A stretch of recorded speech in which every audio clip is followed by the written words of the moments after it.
에베소서 4장 2절에서 3절 말씀입니다.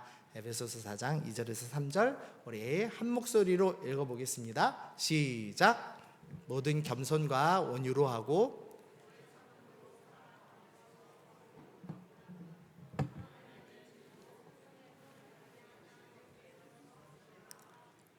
아멘. 네.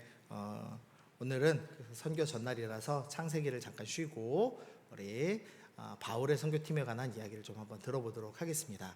제가 금요일 날 설교할 때 제 MBTI 말씀드렸죠. 뭔지 기억나시나요? 네, ISTJ, 나무를 보는 사람이라고 얘기했죠. 그래서 아주 세밀하게 아주 말도 안 되는 구절부터 출발해 갖고 이제 말씀을 나눴잖아요. 오늘은 기질 테스트로 한번 해보겠습니다. 기질 테스트 이름을 제가 까먹었어요. IVF에서 많이 하는데 네 가지 기질 중에 제가 뭐죠? 우울질, 담즙질, 다혈질 또 뭐 있나요? 점액질. 제가 이 네 가지 중에 뭐로 보이세요? 네 가지 중에 우리 회장님, 네 가지 중에 저는 무슨 성향으로 보입니까? 우울질, 뭐죠? 담즙질, 다혈질, 점액질. 오유경 멘토님, 저는 뭔가요? 네 가지 중에 우리 상담가 오유경 멘토님께 물어보죠. 하나만 정해주세요. 1, 2, 3, 4 중에 뭔 것 같으세요? 우울질 정답. 상담하실만 하네요. 예, 저는 우울질입니다. 우울질. 저는 뭐든지 부정적으로 봅니다. 네, 목사인데 부정적으로 나무를 봐요. 그러니까 얼마나 정죄를 많이 하겠어요. 못된 마음으로 오늘 성경을 읽고 그것에 대해서 여러분들 좀 설명드릴게요. 한번 우울질은 이렇게 성경을 보는구나 하면서 보시면 좋겠습니다. 바울의 선교팀 이론들을 좀 설명드리고 싶어요. 근데 이 사람들이 얼마나 대단한 사람인가를 설명드리고 싶은 게 아니라 이 사람들이 얼마나 쓸모없는 사람인가에 대한 설명을 한번 드려보려고 합니다. 우울하고 부정적인 관점에서 설명 한번 드려볼게요. 디모데전서 1장 15절에서 이 사도 바울이 자기에 대해서 설명을 합니다. 빨간 글씨만 보시면 사도 바울이 자기를 뭐라고 표현하냐? 죄인 중에 내가 괴순이라. 나는 죄인 중에서도 괴물이야 라고 표현을 했습니다. 근데 이게 겸손으로 한 표현이 아닙니다. 나는 큰 죄인이야, 나는 용서받았어, 이 정도를 설명하는 게 아닙니다. 왜냐? 사도 바울이 스스로 자기를 뭐라고 얘기하냐면 비방자요, 박해자요, 폭행자였다라고 얘기합니다. 왜 자기를 이렇게까지 심하게 설명을 하느냐? 이유가 뭐냐면 사도행전 7장에서 그 이유가 나옵니다. 사도행전 7장에는 스데반 집사님이 순교당하는 구절이 나옵니다. 스데반 집사님이 돌로 쳐 죽임을 당하죠. 그리고 나서 어떤 일이 있냐? 스데반 집사님을 돌로 친 다음에 증인들이 그 옷을 벗어서 바울의 발 앞에 두는 스토리가 나옵니다. 이 옷을 발 앞에다 두는 이유는 이 사람이 이 죽인 것에 대한 증인이고 법적인 책임을 집니다라는 선언이에요. 사도 바울이 이전에 예수님 믿기 전에 스데반 집사님을 죽이는 데에 계획을 했고 그 모든 것을 감독한 사람이다. 즉 폭행자이고 살해한 사람이다라고 성경은 설명을 합니다. 또한 바울이 교회를 잔멸할 때 각 집에 들어가 남녀를 끌어다가 옥에 넘기는 스토리가 나옵니다. 사도 바울이 얼마나 악랄하냐면 해외까지 나가서 예수 믿는다고 그러면은 끌고 와서 무력으로 잡아다가 가두는 그런 못된 짓을 한 사람이었다라고 얘기를 합니다. 그러니까 사도 바울은 죄인 중에 괴수다라고 표현을 하는데 괴수 수준이 아니고요, 그냥 살인마입니다. 살인마, 쉽게 말하면 교회 다니는 사람만 골라서 죽이는 못된 사람이었다라고까지 얘기할 정도로 바울은 매우 악한 사람이었습니다.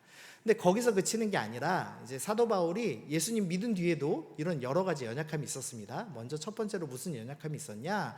빨간 글씨 읽어볼게요. 자, 시작. 내 육체에 주셨으니 사도 바울이 어떤 연약함이 있었냐? 육체의 가시라고 부르는 연약함이 있었습니다. 이게 어떤 질병이냐를 놓고 학자들만의 추측은 있지만 보통은 이제 눈에 관한 질환이라고 봅니다. 눈이 매우 안 보였던 것 같아요. 그래가지고 갈라디아서 6장 11절에 보면 내 손으로 너희에게 이렇게 큰 글씨로 쓴 것을 보라라고 사도 바울이 얘기해요. 자기가 너무 눈이 안 좋아서 안 보이기 때문에 마지막에 큰 글씨로 자기 자필 이제 서명을 하는 스토리가 나올 정도로 사도 바울은 눈이 잘 안 보이는 사람이었습니다. 그런데 문제는 사도 바울이 기도하면은 병자가 낫습니다. 심지어 사도 바울의 손수건만 얹어도 손수건만 이렇게 얹어도 병이 낫고 귀신이 쫓아가는 일이 일어났는데 정작 자기 자신은 못 고치는 병이 있는, 그래서 앞을 잘 볼 수 없고 설교를 하는 사람인데 책을 잘 읽을 수 없는 사람이었다라고 성경은 기록합니다. 그러니까 바울은 좀 연약한 사람이었다 이런 말씀 드리는 거예요. 바울의 연약함 두 번째, 그들이 지금 고린도 교회 사람들이 사도 바울을 평가합니다. 그들의 말이, 그의 편지는, 바울의 편지는 무게가 있고 힘이 있으나 우리 바울 선생님 글은 너무 잘 씁니다. 그런데 그가 몸으로 대할 때는, 직접 만나서 대할 때는 약해요. 말도 시원치 않아요 라고 얘기합니다. 사도 바울 선생님의 두 번째 연약함이 있는데 설교를 못합니다. 사도 바울 선생님이 직업이 뭐죠? 직업으로 분류하면 선교사, 설교자, 목사 이렇게 얘기할 수 있겠죠. 목사는 말씀 전하는 게 일이에요. 근데 바울 선생님이 설교를 못했습니다. 그러니까 결격사유가 있는 사람이죠. 세 번째로 바울이 뭐에 연약하냐, 이게 제일 중요해요. 사람보다 사역이 더 중요한 사람입니다. 사람 중에서 일이 너무 중요해서 사람이 쓰러지든 말든 일하는 사람들이 있어요. 그 대표자가 ISTJ. 제가 그렇습니다. 여러분, 제가 5월달 부임하자마자 뭘 시작했죠? 선교를 시작해갖고 지금까지 다 가자 하고 막 달리고 있잖아요. 맞죠? 저랑 대화 많이 해보신 분 거의 없죠? 네, 저는 사람과의 대화를 별로 좋아하지 않습니다. 네, 저는 일하는 게 훨씬 좋아요. 제가 이 바울의 연약함을 갖고 있습니다. 근데 바울이 어느 정도로 사람보다 사역을 더 중요시 여기느냐, 어떤 일이 있었냐면 갈라디아서 2장에 보니까 여기서 게바는 베드로입니다. 베드로가 안디옥에 이르러서 실수를 했습니다. 그러니까 이방인들하고 밥 먹다가 유대인들이 오니까 깜짝 놀래가지고, 원래 이 유대인들은 이방인하고 밥 먹질 않거든요. 그래서 베드로가 유대인들한테 밉보일까 싶어서 이제 도망가는 일이 있었거든요. 그래서 베드로에 대해서 내가 그를 대면하여 책망하였다라고 얘기합니다. 근데 문제는 베드로는 예수님의 수제자죠. 예수님이 돌아가시고 나서 모든 것을 이어서 하는 사람이었습니다. 근데 사도 바울은 얼마 전까지 죄인의 괴수 스데반 집사님을 죽이고 박해하던 사람이었습니다. 그랬던 사람인데, 그러니까 쉽게 말하면 전도사예요, 바울은. 그리고 베드로는 온 세계의 교회의 대빵입니다. 그러니까 쉽게 말하면 교황급이에요. 근데 밥 한번 그 이방인들하고 먹었다가 도망쳤다고 해갖고 면전에다 대놓고 당신이 그러면 돼 하면서 이제 막 소리 지르면서 싸울 수 있는 그런 인성을 갖고 있는 사람이었습니다. 일이 더 중요한 사람이었다라고 얘기를 하는 거예요. 오늘 왜 이렇게 우울해요? 네, 제가 그런 사람이에요. 제가 일이 너무 중요한 사람보다. 그래서 사도 바울이 우리가 생각할 때 너무 좋고 위대한 사도인 것처럼만 보였지만 사실은 이런 육체적인 연약함, 그리고 설교도 못하고 거기다가 사람보다 일이 훨씬 더 중요한 사람이었다. 그래서 너무 중요한 사람에게도, 나에게 고마운 사람에게도 잘못한 일이 있으면 면전에다가 대놓고 항의하는 그런 독특한 성격을 가진 사람이었다라고 얘기합니다. 두 번째로 바울 선교팀 중에 바나바라고 하는 사람이 있습니다. 이 사람이 얼마나 좋은 사람이냐면요, 구브로에서 난 레위족 사람이다라는 표현이 있습니다. 먼저는 레위 지파 사람입니다.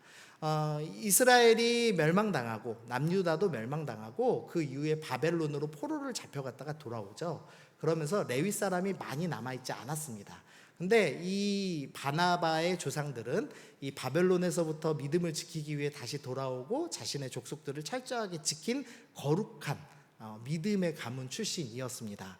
또 바나바가 두 번째로 한 일이 뭐가 나오냐면, 그가 밭이 있음에 팔아 그 값을 가지고 사도들 발 앞에 두었다라는 표현이 있어요. 바나바가 얼마나 신실한 사람이냐, 재산을 전부 헌금한 사람입니다.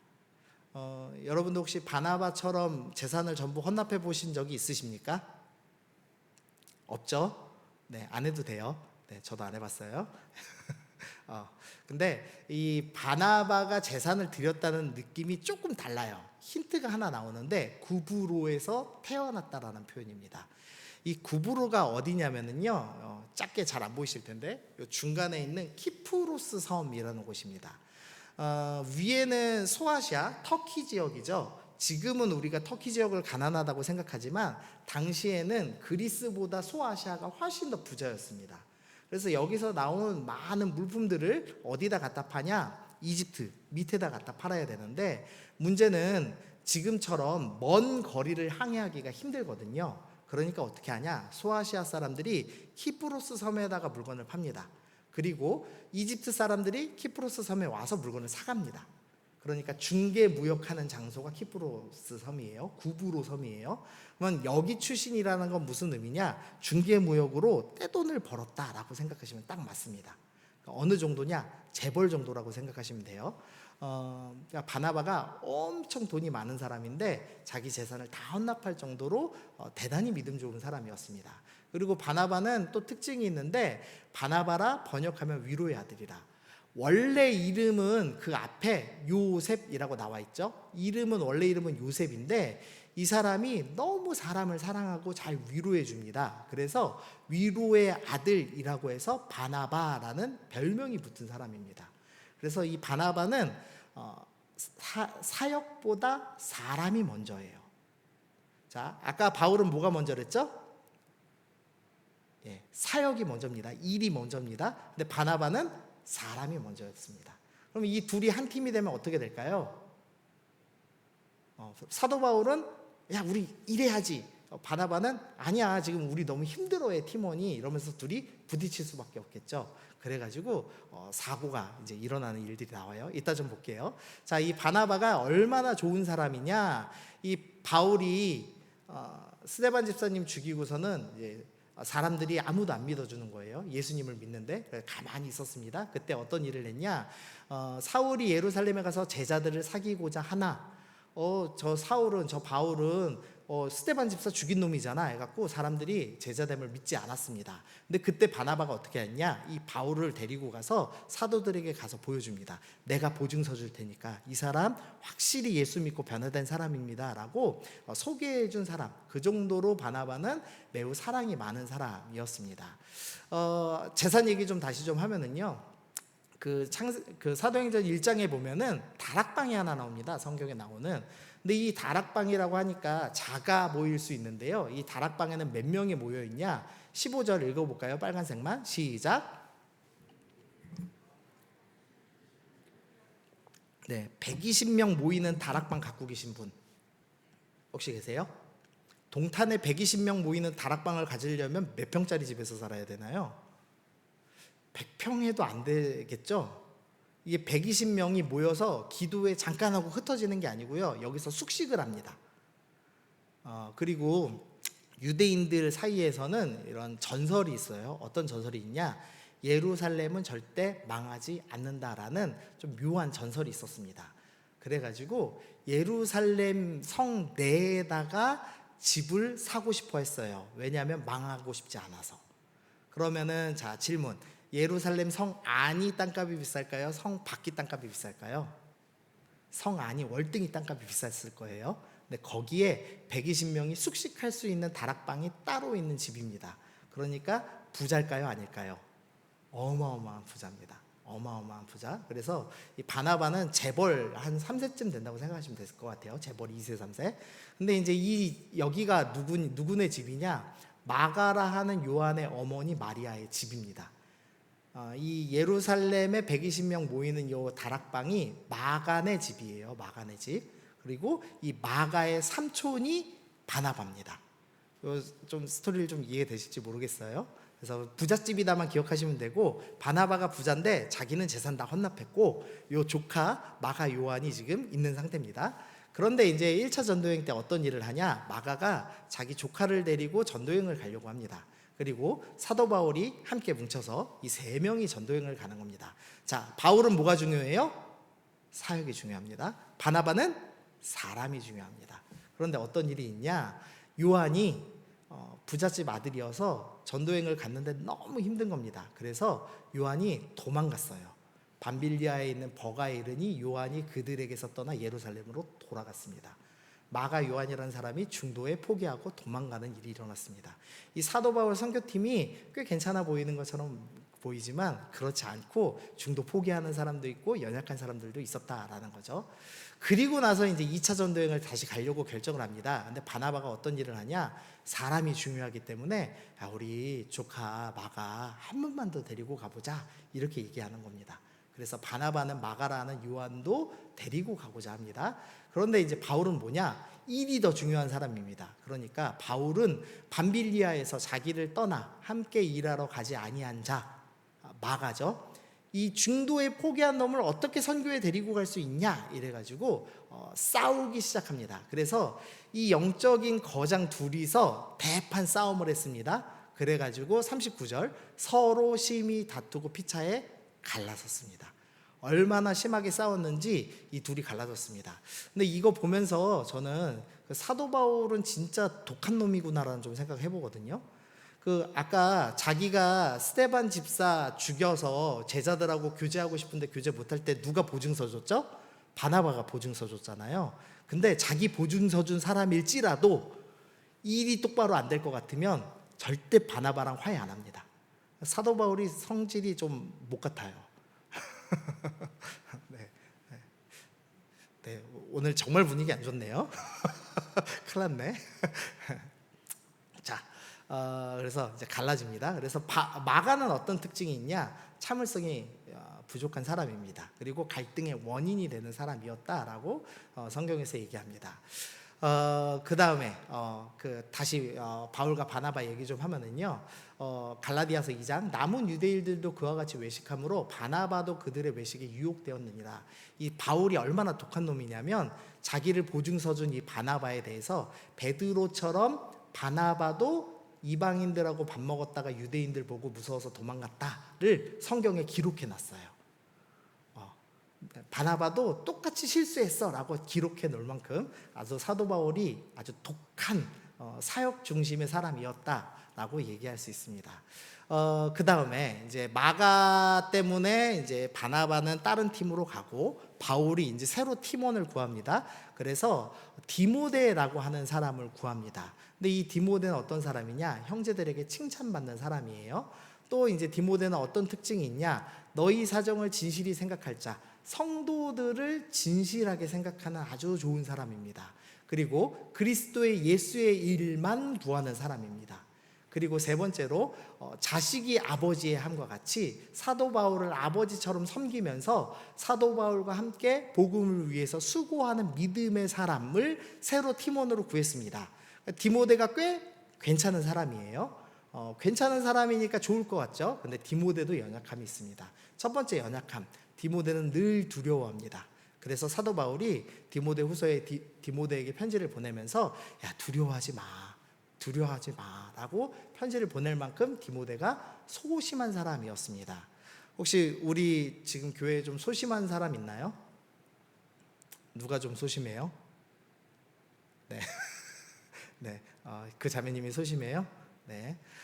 또 두 번째 특징, 내 연소함을 업신여기지 못하게 하고라고 사도 바울이 권해요. 무슨 소리냐? 너 나이 어리다고 사람들이 너 무시 못하게 좀 해봐라고 얘기하는 겁니다. 디모데의 두 번째 연약함, 나이가 어리고 우유부단합니다. 리더인데 뭘 결정을 잘 못해요. 소심해가지고. 그래가지고 목사님 어떻게 해요? 글쎄 어떻게 할까요? 저 자매님은 의견이 어떠시고 좀 멘토님은 의견이 어떠시고 형제님은 서로가 다르시면 제가 어떻게 결정을 해야 될지 뭐 이러면서 벌벌 떠는 사람이 디모데였습니다. 세 번째로 디모데에게 사도 바울이 뭐라고 권면하냐? 내 위장과 자주 나는 병을 위하여 포도주를 조금 쓰라. 여기서의 이제 포도주는 약입니다. 약. 그러니까 이 디모데가 소심하고 우유부단하니까 늘 스트레스가 쌓여 있어요. 그래서 위장병이 잦았답니다. 그래서 건강이 매우 약한 사람이었습니다. 그러니까 딱 어떤 사람인지 느낌 오시죠? 대단히 유약한 사람이 지금 사도 바울의 선교팀의 일원으로 지금 서 있다는 겁니다.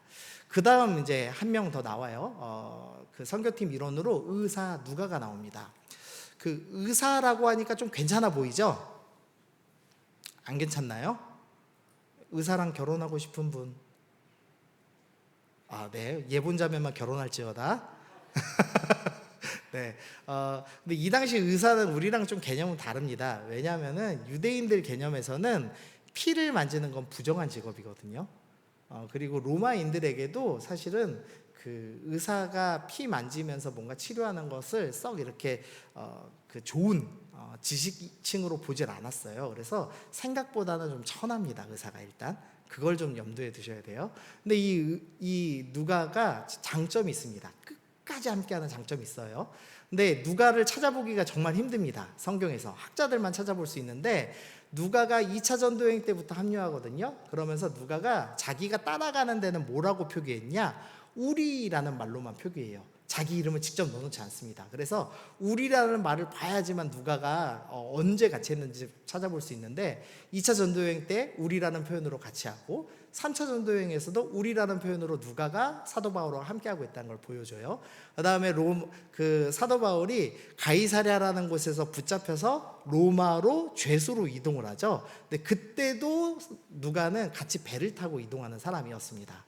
그리고 로마에서 감옥에 처음 갇혔을 때도 우리라는 표현을 하면서 누가가 함께했다라고 얘기하고 2차 바울이 두 번째 감옥에 갇힐 때 이때는 어느 정도냐? 진짜 지하 감옥입니다. 그래서 이 파란색 글씨 보시면 사도 바울이 겉옷 좀 갖다 줘, 이불을 갖다 줘야지만 잘 수 있다라고 할 만큼 이제 진짜 힘든 환경인데 이때도 누가가 같이 합니다. 그러니까 누가가 꽤 충성스러운 사람이에요. 그리고 사도 바울은 눈이 잘 안 보이고 디모데는 위장이 안 좋고 한데 이 의사 누가가 많이 도와줬을 겁니다. 그런데 중요한 것, 성경에서 누가가 무슨 사역을 했는지가 하나도 나오질 않습니다. 그리고 누가의 사역의 열매도 전혀 등장하지 않아요. 그러니까 함께하기는 하는데 열매가 좀 없어 보이는 그런 사람이 누가라고 할 수가 있어요.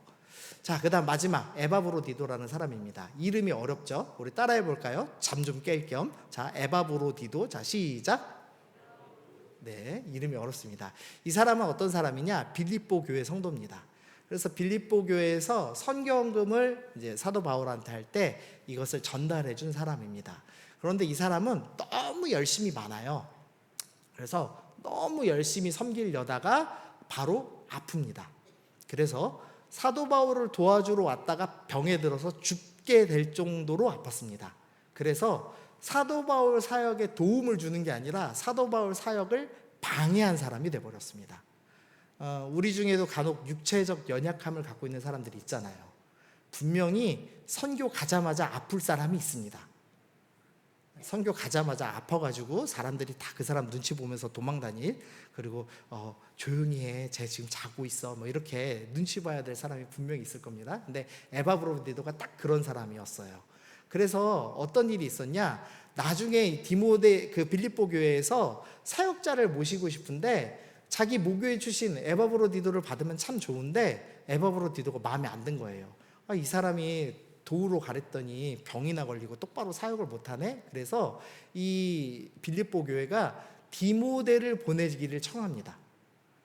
디모데 목사님 보내주세요. 우리는 에바브로디도 목사님 싫어요. 이제 이렇게 얘기하는 구절이 나옵니다. 근데 이제 사도 바울이 그러나 에바브로디도를 너희에게 보내는 것이 필요한 줄 생각한다라고 하면서 그 다음 빨간색, 이와 같은 자들을 존귀히 여겨라. 제발, 야, 니네 교회 출신 목사님이잖아. 좀 인정 좀 해줘라 라고 얘기할 만큼 모교회에서 인정받지 못하던 사람이 에바브로디도였습니다. 그래서 정리하면 이렇게 좀 정리할 수 있어요. 바울은 과거에 큰 죄가 있습니다. 과거에 빨간 줄이 있어요. 그리고 육체의 연약함이 있고 설교도 잘 못합니다. 그런데 일이 너무 중요해서 면전에다 대놓고 야, 일이 더 중요해, 예수님 믿는 게 훨씬 중요해 이러면서 싸우는 사람이었습니다. 사도 바나바는 또 반대로 일보다 사람이 너무 중요해요. 그래서 일이 안 돼도 좋으니까, 팀을 깨도 좋으니까 나는 사람만 챙길 거야 라고 하는 사람이 있습니다. 우리로 따지면 이재한 목사는 일 중심이죠. 근데 사람 중심 누굽니까? 누가, 예를 들면 예본자매님 사람 중심이야. 그러면은 목사님 사역 너무 좋은데 지금 누가 힘들어요, 좀 쉬면 안 돼요? 무슨 소리야, 지금 사역이 있는데, 이러면서 이제 둘이 이제 대판 싸울 수 있는 그런 요소가 좀 있는 거죠. 근데 그 와중에 이제 마가라는 사람은 참을성이 없습니다. 그래가지고 저 그냥 비행기 티켓 끊어주시면 안 돼요? 중간에 돌아갈래요. 있어요. 그 해외 선교를 나갔는데 일주일 정도 됐는데 화장실이 불편하다고 돌아가겠다고 하는 형제가 있었어요. 너무 힘들더라고요. 자, 그 다음에 그 와중에 소심하고 우유부단한 사람이 있습니다. 그래서 갈등이 생기니까 어쩔 줄 몰라. 그래서 이쪽도 이해되고 저쪽도 이해되는데 어떻게 하지 하다가 스트레스 받아서 위장병 나갔고 막 밥도 잘 못 먹고 막 이렇게 헤매고 있는 그 삐쩍 마른 애들도 이제 분명히 있습니다. 이 와중에 의사인 누가가 있는데 아무것도 안 합니다. 함께는 해요. 근데 아무것도 안 해요. 그런 사람 있어요. 누군지 딱 떠오르지 않으세요? 있을 겁니다. 그리고 제일 큰 문제, 에바브로디도 엄청 열정적이게 준비하더니 가자마자 아파, 뻗어, 그래서 인정을 못 받아. 넌 일도 안 했잖아. 이런 사람도 선교팀에 분명히 있을 거라는 거죠. 자, 이런 연약한 사람들이 이제 모여서 하나님 일을 합니다. 선교를 합니다. 이 사람들이 잘할 수 있나요, 없나요?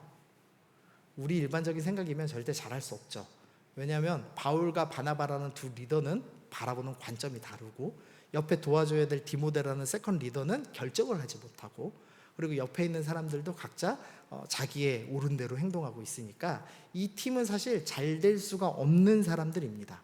그런데 중요한 건 이 팀을 통해서 하나님이 일하셨다는 겁니다. 이 팀을 통해서 유럽과 소아시아에 복음이 전해지는 놀라운 은혜가 있었다는 거죠.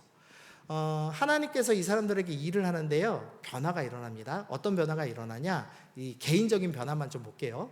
바울이 어떻게 변화하냐, 우리는 그리스도의 사도로서 마땅히 권위를 주장할 수 있으나, 사도 바울은 사도예요. 그래서 말씀을 전할 수 있고 페이를 당당하게 요구할 수 권위가 있죠. 그래서 예전 사도 바울 같다면 야, 내가 사역하는데 이렇게 할 수도 있지 하고 세게 얘기할 사람입니다. 그런데 어떻게 변했냐, 너희 가운데 유순한 자가 될 거야.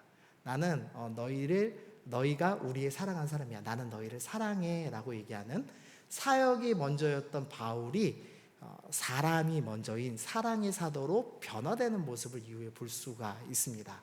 그래서 어느 정도로 사람이 변화됐냐, 아까 바나바랑 싸울 때 마가 데리고 가는 거 가지고 싸웠죠. 그런데 디모데후서 4장 이제 지하 감옥에 갇혀 있을 때 뭐라고 얘기하냐, 이 지하 감옥에서 마가를 데리고 왔으면 좋겠다.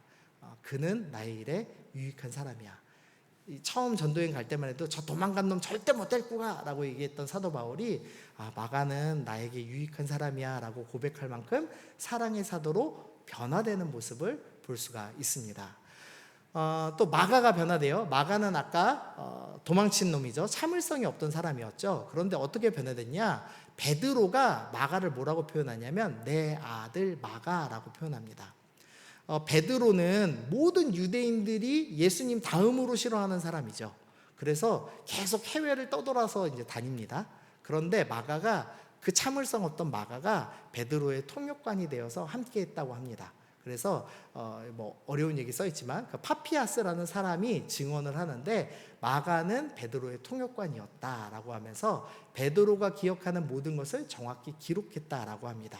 그래서 마가가 베드로 선생님 쫓아다니면서 베드로 선생님이 한 설교를 잘 기록했습니다. 그 책이 무슨 책이냐면 마가복음이에요. 그 참을성 없던 마가가 성경을 기록하는 사람으로 변화되는 것을 볼 수가 있습니다. 그리고 우리가 아까 봤던 의사 누가, 하는 일 아무도 없이 그냥 같이 다니기만 했죠. 그랬는데 조용히 있던 이 사람이 자꾸 뭘 썼어요. 우리로 따지면 조용히 있으면서 계속 사진만 찍었어요. 그랬는데 나중에 뭐가 됐냐, 그걸로 성경을 쓰기 시작했습니다. 그래서 누가복음에 보니까 그 모든 일을 근원부터 자세히 미로 살핀 나도 데오빌로 각하에게 차례대로 써보낸 것이 좋은 줄을 알았노니, 사도 바울 팀에서 조용히 계속 무언가를 적었습니다. 말씀을 기록하고 사도 바울이 행한 일을 기록했습니다. 그리고 그것을 적기 시작했어요. 그래서 예수님이 하신 일을 기록한 누가복음을 기록했고, 그 다음에 또 데오빌로에게 다시 편지를 보내면서 사도행전을 기록합니다. 그래서 성경의 신약의 25%를 기록하는 저자로서 누가는 바뀌는 모습을 볼 수가 있습니다. 디모데는 어떤 사람이냐? 소심하고 우유부단한 사람이었죠. 그런데 나중에는 우리 형제 곧 그리스도의 복음을 전하는 하나님의 일꾼인 디모데를 보낸다. 디모데는 사도 바울의 후계자가 되어서 사도 바울이 감당하던 그 사역들을 대신 감당하는 리더로서 성장하게 됩니다. 그리고 에바브로디도는 사도 바울이 뭐라고 평가하냐? 사도 바울의 형제이고 함께 수고한 자이고 군사된 자이다 라고 평가를 받는 멋진 사람으로 변화가 됩니다. 이 사도 바울 팀이 참 형편없는 팀처럼 보였습니다. 근데 하나님께서 이들을 통해서 일하시고 이들을 한 명 한 명 변화시켜 주시는 놀라운 은혜를 경험하게 되었습니다. 여러분 옆에 사람 좀 한번 살펴보실래요? 옆에 사람들 어때요? 자, 설교를 듣고 조는 못된 인간들도 있고 선교 마지막 주인데 예배도 안 나온 놈들도 있고 네, 입지 말라고 하는 옷을 입고 나온 분들도 있고 네, 다양하게 다 있겠죠. 우리 안에 연약한 사람들이 다 있을 겁니다. 그런데 하나님께서 이 사람들을 변화시켜 가시는 분이십니다. 아멘. 하나님이 여러분을 변화시키실 것입니다. 아멘. 그래서 성경은 이렇게 얘기합니다. 우리가 이 보배를 질그릇에 가졌다. 우리는 질그릇처럼 쓸모없는 존재입니다. 그런데 큰 능력은 누구에게 있습니까? 하나님께 있습니다. 그래서 선교는 우리가 하는 게 아니라 하나님이 하실 겁니다. 우리 각각은 연약하지만 하나님이 선교에 대한 일을 하실 것이고 그 일을 통하여서 우리를 변화시켜 주실 겁니다. 그래서 적용. 우리 선교팀에 꼭 이런 사람이 있다. 아까 다 말씀드렸어요. 일 중심인 사람이 있고 사람 중심인 사람이 있고 참을성이 없는 사람이 있고 소심한 사람이 있고 열매가 없는 사람이 있고 사역에 방해하고 인정받지 못하는 사람들이 늘 있을 겁니다. 그러나 하나님은 이들을 통해 일하실 거예요. 그러므로 우리가 해야 될 일은 뭐냐? 사역하고 싶은 사람 관점에서 보면 누가 일 잘하지? 얘만 진짜야. 일 못하는 놈 가짜야 이렇게 생각하고 사람 중심인 사람은 저 일 중심인 놈들은 사람을 돌보지 못해. 사역은 사람인데 그러니까 이렇게 사람을 따뜻하게 돌보는 사람이 진짜고 저 일만 하는 놈은 가짜야. 서로 정죄하기 바쁘잖아요. 근데 우리가 그거 하면 안 된다는 겁니다. 자, 뭘 해야 되냐? 에베소서 4장 2절 모든 겸손과 온유로 하고 오래 참음으로 사랑 가운데 서로를 용납해야 합니다. 선교 가면은 꼭 싸웁니다. 여러분이 싸울 거예요. 지금도 혹시 싸우시는 분들 있으세요? 있어요? 없어요? 네. 근데 선교 가면 꼭 싸우게 될 거예요. 서로 다르니까. 그런데 하나님께서 이 다름을 통해서 일하실 겁니다. 그래서 우리가 해야 될 일이 뭐냐? 겸손과 온유와 오래 참음과 용납입니다. 그래서 제가 지금 평소에 예배 때 하던 것 중에서 안 한 거 하나 있죠. 뭐 안 했죠? 교제 안 했죠. 지금 교제하겠습니다. 지금 교제할 건데요. 나랑 다른 사람을 찾아가십시오. 나랑 다른 사람. 자, 일 중심인 사람은 사람 중심인 사람 찾아가시고 참을성이 많은 사람은 참을성이 없는 사람 찾아가 보시고 정죄하려고 찾아가는 거 아니에요. 찾아가서 나는 너랑 다르지만 하나님은 우리의 다름을 통해서 일하실 걸 믿어. 하나님이 일하실 걸 기대하고 서로 용납해 주자라고 서로 서약하는 겁니다. 자, 하실 수 있겠습니까? 다른 사람 찾아갑니다. 친한 사람 찾아가면 안 돼요. 자, 여기 4명 절대 붙어 있으면 안 돼요. 자, 거기 4명 절대 붙어 있으면 안 돼요. 이해되죠? 지금 서로가 원하는 사람끼리만 붙어 있거든요. 네, 그러면 안 됩니다. 자, 일어나 볼까요? 자, 누구를 찾아가야 될지 마음을 정하시고 선교 가지 않으시는 분들도 나랑 다른 사람하고 가서 교제 나누시고 대화하면 좋겠습니다. 우리 다르지만 인정하고 용납하겠습니다. 우리 그렇게 서로 충성을 서약하는 좀 시간을 갖겠습니다. 우리 당신은 사랑받기 위해 네, 당신은 사랑받